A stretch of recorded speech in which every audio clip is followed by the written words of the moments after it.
Depois desse período, depois do Paulo Vitor e esse pessoal sai com a entrada do Geisel. E o Geisel,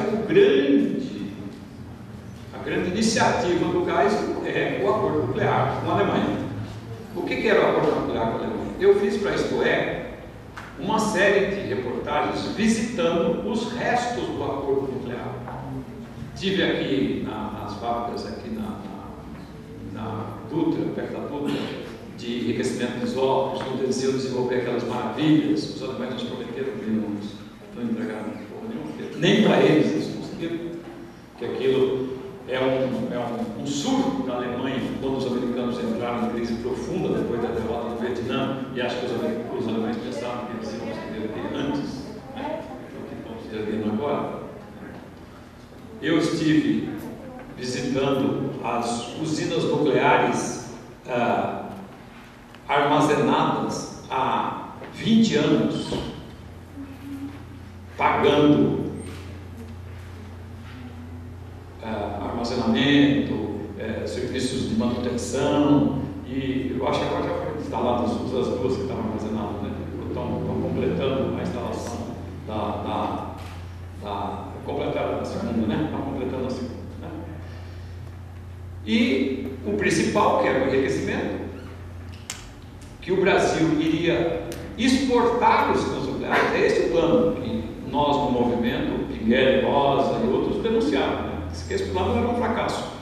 O que tem nesse campo é o esforço de construir um submarino nuclear com a tecnologia alternativa que a Marinha, já na época do Paulo Vitor, começou aqui no CTA com o Otton Pinheiro, né? Foi aqui, abrigado pelo Paulo Vitor, aqui no CTA. Então, o governo Geisel já é este governo liberal, entre aspas, que enganou muita gente. Enganou, assim. Me lembro, na opinião, a nossa disputa com um dos melhores empresários do país, que era o Gasparian, que era o dono do jornal, foi uma disputa se o Geisel era nacionalista ou não. Porque o Gasparian queria que a gente desse uma certa cobertura ao governo Geisel, porque era uma mudança estratégica, e nós achamos que não, e aí provocou um conflito que levou a minha demissão e levou depois a saída de toda a equipe para fazer o movimento. Me lembro que antes de morrer, o Gasparian, que sempre foi comigo, essa briga foi uma questão política, assim, que ele morreu e tal, mas ele morreu e nós éramos amigos, e eu disse para ele, olha, o livro do Gaspar é a grande demonstração de que o Geisel não era nem nacionalista, nem democrata. Que ele não era nacionalista, acho que só o Gasparian e uns poucos outros não sabiam, porque ele tinha o tal do wishful thinking, que queria que ele fosse. Mas que ele não era um liberal, são os livros do Gaspar que mostram, porque o livro do Gaspar mostra que o maior número de desaparecimentos, porque a repressão matava e escondia os corpos, é do período do Geisel. E o Geisel publicou no livro dele a transcrição de uma conversa, ele tem as fitas, da fala do Geisel com um segurança dele, que vai lhe informar que foram presos com as pessoas no Paraná, mas eles foram mortos. E o Geisel pergunta se os corpos foram, não é bem se foram desaparecidos ou não, mas é uma frase que significa exatamente isso. Ele está preocupado em se esconder os corpos, porque no Araguaia eles fizeram isso para exterminar o Araguaia na sua fase final. A primeira incursão no Araguaia eles perderam, aí eles se armaram e em 74, 75 eles exterminaram os corpos, sumiram com os corpos, não é isso? Bom, o governo Geisel é substituído por um governo que não conseguiu resolver a crise profunda que o país estava mergulhado, porque o regime militar teve um surto de crescimento muito grande dos anos 68 e 73, depois ele entrou num processo de começo de estagnação, e ao final, já no governo Figueiredo, é uma estagnação e uma inflação. A missão espacial comunitária brasileira que se forma nesse período, que é desenvolver a base, desenvolver os satélites lançadores, desenvolver os satélites e ter a capacidade de recuperação e tudo mais, esse plano vai patinando, sai de uma revisão para outra, e tanto é que o Sonda 4, que é planejado lá no Paulo Vitor, o Paulo Vitor vai assistir o lançamento de Barreira do Inferno em 1987. Já a coisa devagar, quase parando, né? E no governo Sarney fica esse processo de revisões. O governo Sarney é sucedido pelo governo Collor, que vai se mostrar a sua fidelidade ao ideário liberal que ele tinha pregado em campanha, etc. e tal. A primeira coisa que ele faz, assim, de escandalosa, digamos assim, em termos de política internacional, de repercussão de política internacional, é ir ao campo de Barreira do campo lá de Cachimbo, né, e fechar o negócio que ele denunciava que os militares estavam fazendo, iam fazer testes secretos de bombas nucleares e tal. Por coincidência, um campo com o nome do brigadeiro Veloso, que era o parceiro do Paulo Vitor nesses eventos, né? Ele consolida essa política de dizer não ao desenvolvimento nuclear, cria a Agência Espacial Brasileira sem um estatuto, sem nenhum dente para pegar coisa para fazer. Ela é quase uma assessoria do Ministério de Ciência e Tecnologia, ela não manda nos outros órgãos que podem dar musculatura ao programa espacial, à Agência Espacial Brasileira, né? E aí vem finalmente o governo Lula, que é uma esperança e que anuncia mudanças. E nessa revista aqui, é uma pena que a Tânia não tenha lido, porque a Tânia foi atrás de todo esse pessoal. A Tânia que escreveu essa matéria do Perdido no Espaço, ela veio entrevistar todo o pessoal do setor. Tem inclusive aqui um diálogo dela muito interessante com o presidente atual da Agência Espacial Brasileira, que ela contestando certas afirmações dele, de que o plano está bem, que as verbas vão passar de 300 milhões para 900 milhões, né?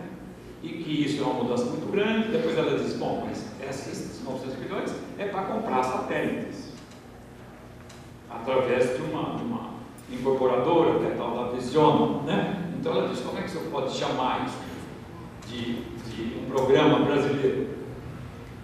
Depois ela polemiza também com o pessoal que argumenta que o programa com os ucranianos, o programa de foguetes de Alcântara, seja um programa de desenvolvimento de tecnologia, porque, a despeito de estarem lá nos confins do mundo, por alguma razão, a Ucrânia leva em conta a objeção americana de transferência de tecnologia para o Brasil. E os americanos mais ainda, porque eles querem saber se está vindo alguma tecnologia por esse lado, porque eles se opõem, fizeram um acordo com o Collor e depois sacramentaram o Fernando Henrique, mas o governo Lula não aceitou. Então eles também, por esse lado, não vai vir do que depender deles, né? E então você fica no mesmo espaço. Então a Tânia polemiza. As pessoas têm várias opiniões aí no meio, mas é um artigo muito interessante para se ver. Então, a grande conclusão desse trabalho é que você tem que analisar as questões de tecnologia avançada, com repercussões muito grandes sobre inúmeros setores, mas com repercussões muito claras sobre as questões de segurança nacional que atormentam o mundo de hoje e que são cruciais, estão presentes. Nenhuma nação com consciência da sua um governante com consciência da sua responsabilidade como dirigente de um país, com o seu povo, ele pode deixar de levar em conta. Ele tem que ver que, se você fala efetivamente em independência nacional, em desenvolvimento livre, de tecnologia, e você pode ter os melhores dos propósitos. O Brasil pode falar que vai desenvolver que não vai jogar contra ninguém em primeiro lugar, como a China fala, que não vai tomar iniciativa de... Mas você não quer saber. Ele deixa que os seus aliados tenham os equipamentos, como é o caso dos Estados Unidos em relação a Israel, mas não deixa qualquer país, mesmo como o Brasil, que nunca foi muito independente dos Estados Unidos, que o Brasil tenha acesso a essas tecnologias. Então, não precisa depender da boa vontade, você não vai ter. Então, você tem que ter um ministro, que é amigo nosso, que fala nesse texto, que não tem jeito, porque se você for achar um caminho independente, você vai levar 50 anos. É assim. A vida é assim. Você pode, quando pequeno, você achar que você se submetendo, não sendo independente, não sendo livre e sendo capacho de alguém, você vai apressar as coisas, você não vai. A independência, como dizia o grande líder da nossa época, o Ho Chi Minh, da guerra do Vietnã, não tem nada mais precioso do que a independência e a liberdade, né? Então você tem que, o país que quiser realmente se desenvolver nessa direção, tem que prezar muito isso. E nesse setor que vocês estão metidos, essa é uma questão crucial. Se você não tiver liberdade, você vai entrar em caminhos críticos, coisas que têm múltiplas finalidades. Você pode fazer um robozinho para a sua netinha brincar. O problema é que também pode fazer um para matar os seus inimigos dos outros cantos, e estão fazendo todos os países. Assim, não digo todos, mas muitos países. Você vai na internet para fazer uma teste de drones, você vai encontrar que formas e tamanhos e funções estão em amplíssimo desenvolvimento. E os principais do mundo, que são os americanos, estão fazendo isso assim. O Obama acelerou a escala dos assassinatos no exterior. Acelerou a quantidade de missões e a eficácia dos seus ataques, né? Então, sim, para introdução, falei um monte de coisas. Se vocês tiverem perguntas, as pessoas